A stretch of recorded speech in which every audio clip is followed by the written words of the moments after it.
Le cadavre du jeune chanoine commença à être picoré par les corbeaux avant d'être découvert. Il gisait juste sous la fenêtre de l'aile nord du palais papal, les bras écartés, le visage vers le haut, avec une tache sombre de pourriture sur le bas-ventre. Selon le rapport du magistrat de la ville, les yeux étaient arrachés, la langue manquait, il y avait des marques autour du cou, mais pas de la corde, mais comme des doigts. Sur son dos, une inscription brûlée, pas de lumière, mais du puce. Il n'a jamais été enterré. Le corps n'a jamais été approché. Il a disparu du jour au lendemain. Au printemps 1348, on commence à parler en Avignon, non pas du Saint-Siège, mais de pourriture. D'abord, dans le quartier bas du Rhône, les ouvriers du port commencent à mourir. Des taches dans le cou, du sang dans les oreilles, puis des ténèbres dans les yeux et la mort en 2 jours. Le pape Clément VI n'est pas descendu de sa chambre depuis des semaines. La version officielle veut qu'il ait prié. Selon le valet de chambre Jean Fournet, sa sainteté s'est réveillée en hurlant, exigeant qu'on recouvre les fenêtres de goudron sous prétexte que la lumière est contaminée. Les fenêtres ont été condamnées. Dans les mêmes jours, les visions commencent. Un moine nommé Théodore, qui travaillait au scriptorium, affirma avoir vu un soleil noir brûler au-dessus de la cathédrale Saint-Rufus. Le 3e jour, il arracha sa soutane et s'enfuit au cimetière où, selon des témoins oculaires, il déterra des cadavres et les plaça sur sa poitrine. Il fut pendu. Avant de mourir, il a dit « Il est déjà là ». Il était sous Ponce Pilate, il entre dans la poussière. Selon les rapports officiels de la garde papale, des hommes étranges ont commencé à se présenter aux entrées de la résidence, avec des sacs de cendres, des découpes sur la peau et des yeux trempés dans du lait. L'un d'entre eux a forcé l'entrée, a atteint le 2e escalier et a crié « La lumière est pourrie, la lumière est pourrie. Vous nourrissez les morts avec de la lumière. » Il a été poignardé. Papa n'a pas réagi. Même à cette époque, il ne mangeait pas de nourriture solide et ne buvait que du vinaigre et du vin chaud dilué avec de la poudre de champignons broyés. Selon les archives du médecin Benoît de Marche, Clément commença à avoir irritation de la langue, sang des gencives, transpiration abondante avec odeur de planches avariées et d'huile rance. Dans le dos, des ulcères. 3 d'entre eux sont ouverts. Le pus à l'intérieur, de couleur brun foncé, sentant la peau pourrie. Un jour plus tard, 2 autres ulcères sous les bras. Température supérieure à la normale, respiration rapide, urine noire. Les domestiques commencent à partir. Le premier à disparaître est le valet Benoît, puis le jeune scribe. Ils n'ont jamais été retrouvés. Le 3e, frère Simon, fut retrouvé dans l'âtre de la cuisine, carbonisé et les mains serrées en poing. Dans l'un de ses poings se trouvait un éclat provenant de la fenêtre de la chambre du pontife. Le bruit courut que Simon avait entendu Clément parler à quelqu'un dans la nuit qui n'était pas dans la pièce. Le pape lui-même affirma qu'il s'agissait de saint Marc, mais l'un des évêques qui observait secrètement la scène écrivit « Il parlait au charbon dans le brasero. Il l'appelait par les noms des apôtres. Puis, il s'est mis à s'appeler Marie. » L'accès aux mourants était limité. Des gardes armés se tiennent sur le périmètre. Les médecins ne sont autorisés à entrer qu'avec des masques et des gants trempés dans du vinaigre. L'un d'entre eux, Pierre Walden, s'est suicidé plus tard, laissant une note. Ce n'est pas une maladie, c'est un appel. Il y a une voix à l'intérieur. Entre-temps, la peste a atteint le marché central. Plus de 400 personnes sont mortes en 1 semaine. Les égouts étaient bouchés par les cadavres. Les rues dégagent une odeur nauséabonde. Les rats sortent pendant la journée. Des feux de joie spontanés sont allumés. Les corps sont brûlés sans être enterrés. Les religieuses refusent de toucher les morts. Le pape refuse de recevoir le sacrement. Lorsqu'on lui offre la communion, il brise la coupe. Les restes du vin s'accumulent avec du pus sur sa poitrine. Extrait de la lettre de l'évêque Pierre du Lang, il a dit que c'était son sang et que Dieu était déjà mort au siècle dernier. Maintenant, c'est nous. 2 jours plus tard, il commence à murmurer des malédictions sur la ville, sur Rome, sur le Christ lui-même. Les prêtres se taisent. L'un d'eux le frappe. Le lendemain matin, il meurt asphyxié. Des hérétiques apparaissent dans le palais. Officiellement, ils ne sont pas admis, mais selon les rapports de la garde municipale, 3 étranges docteurs ont été vus dans les couloirs du 3e étage, l'un avec un sac noir sur la tête, un autre sans langue, un 3e au visage défiguré par des plaies. Ils sont entrés, mais ils ne sont pas ressortis. Quand les gardes ont voulu les arrêter, 3 pièces brûlaient déjà à l'intérieur. Clément était à l'intérieur. Il criait, mais il n'appelait pas à l'aide. Il priait pour ne pas être emporté. Il fallait l'assommer. Le 4e jour après l'incendie des chambres intérieures, des oiseaux commencèrent à s'envoler des fenêtres de la résidence papale. Il ne s'agissait pas de corbeaux, mais de pigeons, autrefois gardés dans le jardin de la cour du monastère. Mais leurs ailes étaient couvertes de suie, et leurs plumes empilées de suie et d'humidité. Ils tournoyaient au-dessus de la place centrale et plongeaient brusquement vers le bas, s'écrasant contre la pierre. Les habitants affirment que les oiseaux ont frappé les fenêtres avec leur bec avant de tomber. C'est ainsi que naquit la rumeur. Le ciel n'accepte plus. L'état de Clément devient irréversible. Extrait du rapport du guérisseur Guillaume de Salus. Le front est carbonisé, les cheveux sont tombés, dans l'œil gauche, une plaque de couleur trouble, des ulcères sur la poitrine suintent continuellement. Les plaies du cou font un bruit de craquement comme si du sel y était gelé. Papa hurle dans son sommeil, parle souvent à son frère inexistant, demande qu'on lui donne un arbre consacré, soi-disant pour l'enfoncer dans sa chair. Il refuse l'eau. Il ne boit que du vin infusé de clous de girofle et de millepertuis. Les prêtres restés au palais commencent à mourir les uns après les autres. L'un d'eux, le frère Godefroy, commence à perdre la langue pendant son sermon. Sa voix devient un sanglot, puis un croassement, et enfin il s'effondre et meurt en serrant un chapelet dans sa main. Lorsqu'on a ouvert son corps, on a trouvé une masse sèche et vermoulue dans sa gorge. C'est à ce moment-là que la phrase a été prononcée pour la première fois. Il a contaminé l'air avec la parole. Plus personne ne lit les sermons à haute voix. Les salles basses du palais sont scellées. Les gardes portaient des masques frottés de graisse et d'ail. Les fenêtres sont barricadées avec du fer. À la porte, sur ordre de l'archidiacre, on brûle du soufre. Les hallucinations s'ajoutent aux symptômes de la peste. Un scribe chevronné raconte « J'ai vu des insectes blancs sortir de la bouche du pontife. Il les donnait à manger à une bougie. La bougie brûlait d'un feu noir. 3 jours plus tard, le scribe n'a pas été retrouvé. De plus en plus de gens se rassemblent devant les murs du palais. Les gens du peuple crient et demandent des explications. Des prophètes apparaissent sur la place, en haillons, les chemises déchirées, criant des psaumes déformés au point d'en être méconnaissables. L'un d'eux, Jacques, dit avoir vu Pierre lui-même se détourner du trône. Il est lapidé. On exige que tout soit brûlé, le temple, la bibliothèque, la résidence elle-même, pour purifier la lumière. Le rapport du commandant des gardes dit « Les corps dans les ruelles n'ont pas le temps d'être enlevés. On sort des rats des puits, certains avec des visages, je répète, avec des visages. Un enfant, le fils du tanneur, a été trouvé avec l'inscription dans le dos « J'ai mangé pour lui ». La situation devenait hors de contrôle, le commerce a cessé, le clergé s'enfuit, les rumeurs se répandent dans les rues, le bruit court que le diable en personne habite désormais dans la tour du palais et qu'il nourrit le pontife de mensonges. Clément, quant à lui, ne reconnaît même plus ses proches. Dans l'un des journaux d'un serviteur, on peut lire « Quand je suis entré, il riait. Sur le sol était étalée une peau, sur le sol. Il la ramassait avec ses ongles. Il disait qu'il essayait de découvrir la vérité. Son urine moussait. Sur sa langue, un ulcère palpitant comme un œil vivant. » L'archevêque d'Arles, arrivé clandestinement, fait sceller la dernière entrée de la chambre du pontife. Les fenêtres sont murées. Seule une petite trappe subsiste pour la transmission de la nourriture qu'il a cessé de prendre. On entend encore sa voix. Un murmure, puis un cri, puis un rire. La dernière inscription dans un rapport de la confrérie de Saint-Laurent était « Il dit qu'il est maintenant une lumière, que le pu était la vérité, que la lèpre était le chemin, et que quiconque était propre ne méritait rien d'autre que la douleur. » En ces mêmes jours, une peste animale s'est déclarée à Avignon. Les chiens hurlent dans la nuit, les chats disparaissent. Des enfants naissent morts, certains sans yeux. Il y avait une odeur amère de brûler dans l'air, même s'il n'y avait pas d'incendie. Les gens disaient qu'il y avait de la fumée au-dessus de la ville, qu'on ne pouvait pas voir.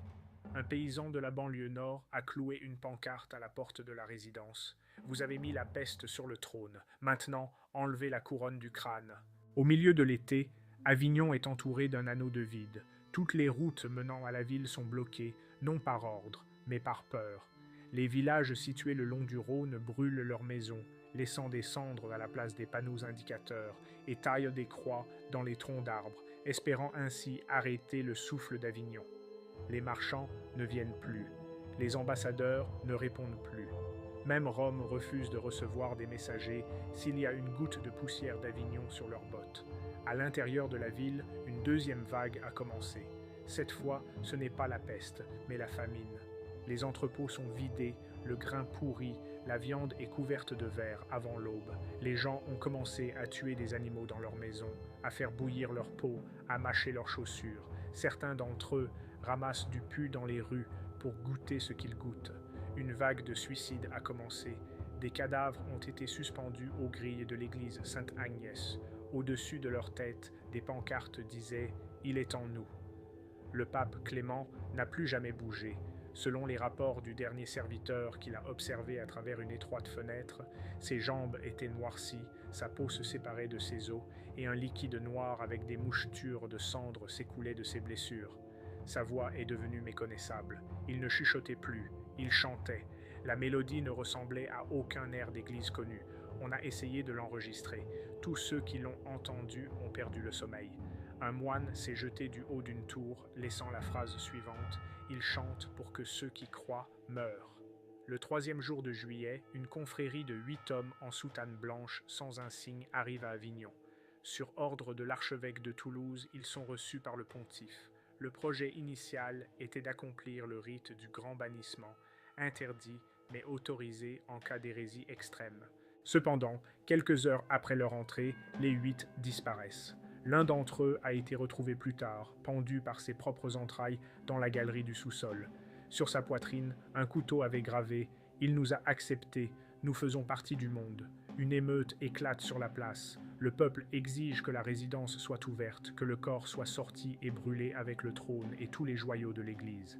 Mais il ne reste au palais que 8 gardes armés et un vieillard aveugle qui prétend avoir entendu le pape parler au soleil, debout dans l'eau, qui n'est pas là. Il fut alors décidé de procéder au dernier rite.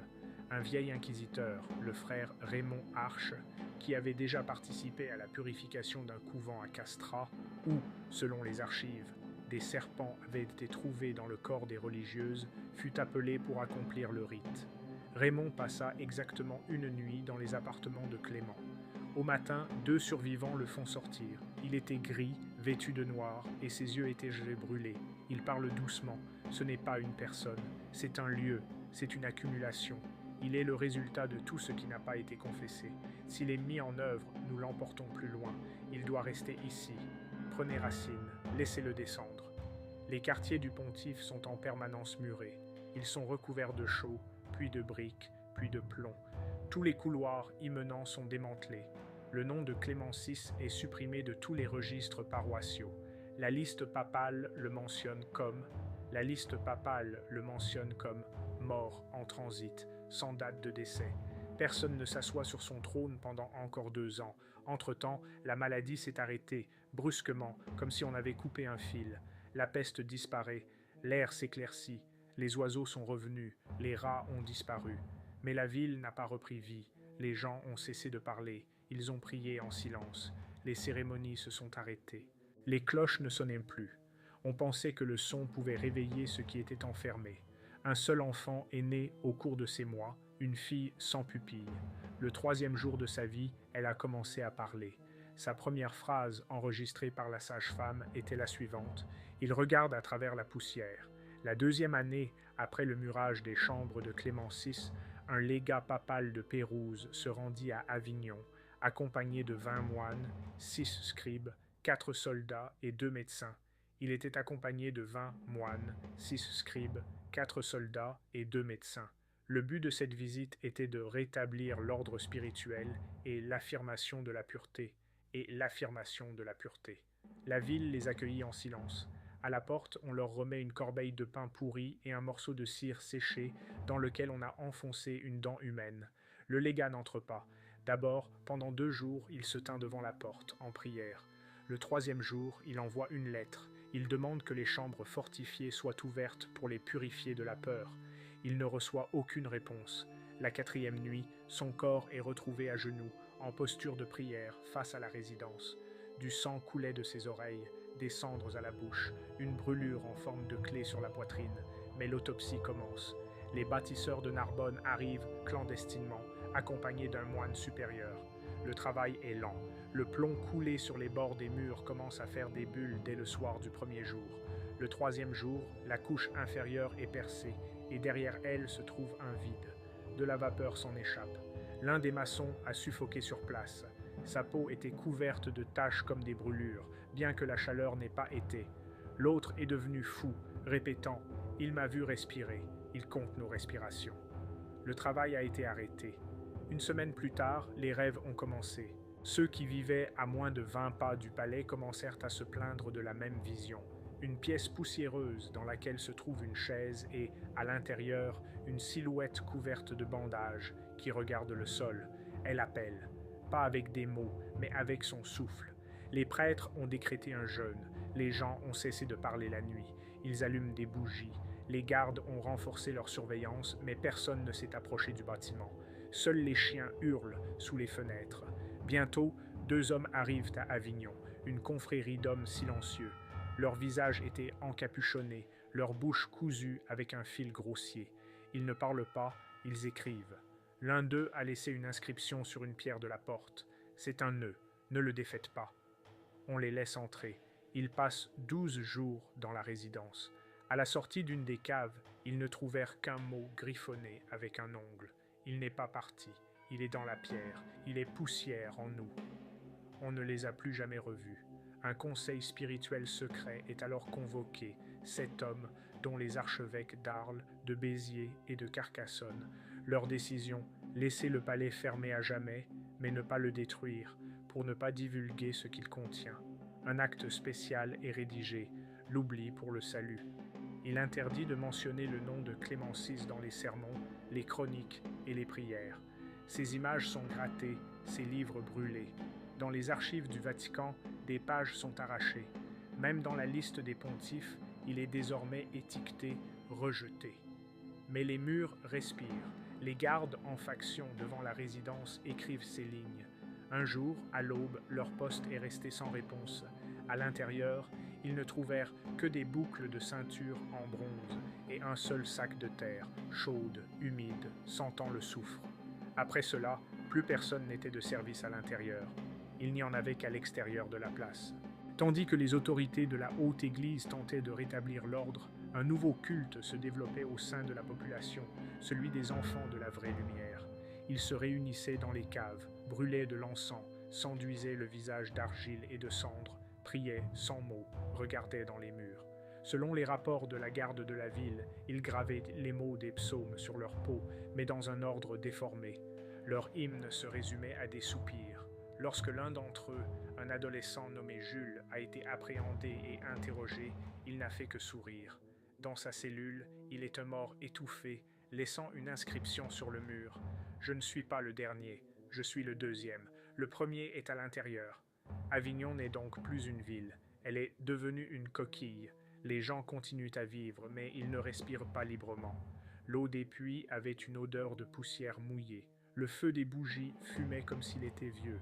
Les pierres avaient des taches que ni le sel ni le feu ne pouvaient effacer. La ville était devenue un lieu où la lumière ne nettoyait plus, et les reflets dans le verre restaient parfois même après le départ d'un homme. À l'automne 1350, Avignon est officiellement abandonnée. La décision fut prise à Rome, à huis clos, avec la participation de 4 cardinaux et d'un représentant laïque de la cour royale. La ville n'est plus considérée comme le siège du Saint-Siège. Le message envoyé ne commençait pas comme il se doit par « office de l'Église », mais par « à ceux qui sont encore capables d'entendre ». Les limites de la ville furent marquées par des pierres recouvertes de plomb. Depuis, pas un seul chariot n'est entré. Le commerce a cessé.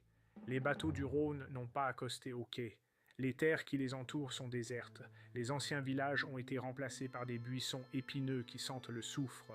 On disait que tout en Avignon vieillissait plus vite. Le pape Innocentie, qui monte sur le trône 2 ans après les faits, demande des explications. La réponse qu'il reçut fut brève. Scellé, inutile, dangereux. Il ordonne alors une mission secrète, envoyer un émissaire spécial à Avignon, sans l'annoncer officiellement. Il s'agit de l'évêque Matteo de Todi, un homme sans âge, mais connu pour son engagement impitoyable en faveur de la vérité. Il arrive sur la rive nord du fleuve en automne, accompagné d'un serviteur. Il n'alla pas jusqu'à la ville elle-même, mais entra par une ancienne catacombe. La catacombe qui mène sous le palais a été oubliée. Elle n'a jamais été nettoyée, jamais scellée. À l'intérieur, il y avait des tombes en ruine, des restes d'ossements, des traces d'anciens fugitifs dont les corps n'avaient jamais été retrouvés. Selon le serviteur, Matteo avançait avec une torche, murmurant des prières à chaque pas. Au bout de 3 heures, ils atteignirent la brèche inférieure, où la maçonnerie était neuve. Un liquide y suinte, épais, presque noir. Il sent le vinaigre et la pourriture. Matteo ordonna d'ouvrir 3 briques. Derrière elles, il y avait un vide et un escalier. Ils montèrent. Ils entrèrent dans la salle. Tout était en place, la chaise, les murs, le sol calciné. Dans un coin, des bandages séchés. Le plafond est fissuré, comme sous l'effet d'un coup. Au centre de la pièce, des traces de griffes. Le domestique écrira plus tard dans son témoignage « J'ai senti que la lumière ici n'est pas vivante, elle ne réchauffe pas, elle fixe. » Matteo a ordonné que tout soit documenté. Il prend lui-même des notes. Pendant 3 jours, ils examinent le hall, les pièces voisines, les restes de la bibliothèque. Dans l'une des pièces, ils trouvèrent des ossements, tordus, comme s'ils avaient été soumis à une pression extrême. Sur le mur, une prière est griffonnée à l'envers. Le 3e soir, le serviteur entend une voix. Elle ne venait pas de la chambre, mais de l'intérieur de sa tête. Elle disait « Tu respires pour lui ». Le serviteur commença à se déchirer la peau. Matteo resta. Il ordonne que la porte soit fermée de l'intérieur. La dernière note de son journal. Il n'est pas parti, il a grandi. Il n'est plus seulement ici. Il est dans les gens qui ont oublié qui ils sont. Il est dans les pauses entre les prières. Il est dans les murs du temple. La lumière est contaminée. La lumière est malade. La lumière est un mensonge. L'évêque ne sortit plus. Le serviteur retourne à Rome. 3 mois plus tard, il mourut d'un empoisonnement du sang. Il avait sur le corps des plaies semblables à celles décrites à l'époque de Clément. Le serviteur mourut en silence. Sur sa poitrine, il y avait de la suie en forme de paume. La mission a été officiellement considérée comme un échec. Toute mention de la mission a été effacée. Les archives ont été détruites. Seul l'un des carnets personnels du cardinal de Ravenne contient une note. Matteo ne s'est pas trompé. Il a ouvert une pustule, pas une plaie. Nous pensions l'avoir chassé, mais nous sommes sa porte de sortie. Entre-temps, il ne reste plus grand monde à Avignon. Ceux qui ne sont pas partis, c'est comme s'ils s'étaient attachés à l'endroit. Ils avaient des taches sur la peau. Ils commençaient à voir des ombres, même dans l'obscurité. Un vieil homme qui vivait près de l'ancien monastère disait que chaque nuit, il entendait quelqu'un monter les escaliers. Bien que les escaliers aient été démontés depuis longtemps, il rêvait d'une voix qui lui disait « Merci de t'être souvenu ». À l'extérieur, ils ont commencé à construire des murs. Personne ne parlait de quarantaine, mais à l'intérieur, plus personne n'entrait. La lumière sur Avignon a changé. Elle est devenue grise au coucher du soleil, et le matin, elle est devenue rose, comme du sang sur un chiffon. Les gens de la plaine ont dressé des croix, les ont arrosés de vinaigre. Les femmes, à la naissance de leurs enfants, brûlaient le cordon ombilical sur une dalle en solitaire, pour que la lumière ne se fraye pas un chemin. Que la lumière ne se fraye pas un chemin. On parlait de moins en moins de la ville, de plus en plus silencieuse. Des pages ont été arrachées dans les bibliothèques, aucune mention dans les sermons, même le nom était orthographié différemment. Avion, Seal City, Ash Place. Il ne restait plus qu'une phrase, parfois prononcée avec effroi, « Si la lumière se meurt, qui nous sauvera maintenant ?» Au printemps de l'année 1441, près de 100 ans après le murage des chambres papales, la peste revint. Elle commence non pas dans les ports, non pas dans les quartiers insalubres comme auparavant, mais dans le monastère de Saint-Augustin, dans un quartier désert d'Avignon, où personne ne vit sauf 4 frères silencieux qui n'ont pas quitté leur cellule depuis leur vœu. Ils sont morts en 3 jours. Le premier, les yeux gonflés et le crâne fendu. Le second, avec un abdomen gonflé, à l'intérieur duquel, selon le médecin, se trouvait un fœtus en forme de tête avec des dents. Le troisième a disparu. Il ne restait que sa soutane et des empreintes de pieds nus menant au mur nord. Le quatrième est retrouvé agenouillé comme pour prier, brûlé jusqu'à l'os, alors qu'il n'y a ni cierge ni feu à proximité. La rumeur s'est vite répandue. On a parlé de la deuxième mort de la ville, mais personne n'a cherché à partir maintenant. Il n'y a plus d'endroit où aller. Hors les murs, Avignon est tombé dans l'oubli. Même la carte dessinée par les universités toulousaines la qualifie de quartier sans données. Le courrier n'arrive pas, le commerce n'arrive pas, les frontières, envahies par des arbustes épineux sur lesquels aucun oiseau ne nichait. Mais il y avait à nouveau une odeur dans l'air, rance, humide, le goût de la rouille dans ma bouche. Une nuit, le tonnerre a frappé le clocher de la résidence et a ouvert une fissure. Le lendemain matin, elle a été repérée. Un jour plus tard, on a trouvé une lettre à l'intérieur d'une des pierres qui s'était détachée. Pliée, elle est recouverte de graisse et de miel pour la conserver. L'écriture est monacale. Contenu: si on lit ceci, c'est que je suis vivant, ou ce qu'il reste de moi. À l'intérieur, ce n'est pas une maladie, ce n'est pas une hérésie, c'est une volonté, concentrée. Tout ce qui n'est pas confessé, pas reconnu, pas pleuré. Tous les mensonges, toutes les vengeances, tous les regards que nous avons pris, toutes les douleurs que nous avons infligées aux autres. Il n'est pas une personne, il est un débordement. Le mur tient bon, pour l'instant, mais il ne durera pas éternellement, et il ne meurt pas, il attend juste qu'il cesse de se souvenir. Et alors il sortira comme la première lumière de la nuit. Mais cette lumière est contaminée. La lettre n'a pas été conservée, elle a été brûlée, mais une copie a été faite par l'un des scribes. Elle se trouve au couvent de Saint-Jacques, dans un livre sans titre. Il y a aussi une note manuscrite. On a vu l'ombre de la tour se déplacer différemment, pas en fonction du soleil. À l'intérieur de la tour, on entendit des respirations. Un garde qui se tenait près de la maçonnerie a perdu la vue et plus tard la peau de ses mains. Il a demandé à être enterré vivant. Il a dit qu'il deviendrait une porte. À cette époque, les 2/3 de la population de la ville avait disparu. L'eau des puits était devenue salée. Les toits des maisons étaient recouverts d'une patine blanche, comme du givre, mais la peau brûlait quand on la touchait. L'un des prêtres restants, le père Basile, annonça qu'il devait dire la dernière messe. Personne ne l'a entendu. On l'a retrouvé derrière l'autel. Il était allongé face contre terre et toute la chair de son dos avait été tranchée comme par un couteau. Sur le mur derrière lui, écrit avec du sang, « Les silencieux ne sont pas sauvés ». Puis, comme si tout s'était soudainement figé, la maladie a disparu. Les gens qui n'étaient pas morts ont survécu. L'eau est redevenue claire. Mais personne n'a repris sa vie d'avant. Les fenêtres ne se sont plus jamais ouvertes. Les cloches ne sonnèrent plus. Les enfants sont nés sans nom. On les appelait simplement « ils ». À chaque question sur le passé, on répondait brièvement « C'était, je ne m'en souviens pas ». C'est ainsi qu'Avignon s'est retrouvée hors du temps. Elle n'est plus dessinée sur les nouvelles cartes. Les documents de l'Église disent qu'il s'agit d'un lieu où il ne faut pas intervenir. Le dernier recensement fait état d'une 30aine de personnes, tous silencieux, sans lignée, sans profession. Plus tard, l'un d'eux, mourant, a murmuré « Bientôt, la lumière reviendra », mais elle cherchera ceux qui ont regardé dans les yeux. 3 ans plus tard, à Toulouse, un garçon né avec des yeux noirs et dépourvu de pupilles commence à peindre Avignon. Pas de carte, pas d'indice, pas de leçon. Il dessine une tour, et l'escalier, et la chaise, et les traces de griffes. Il ne savait pas d'où cela venait. Mais un jour, en regardant par la fenêtre, il dit à sa mère « La porte va bientôt s'ouvrir, parce qu'il y a de plus en plus de lumière.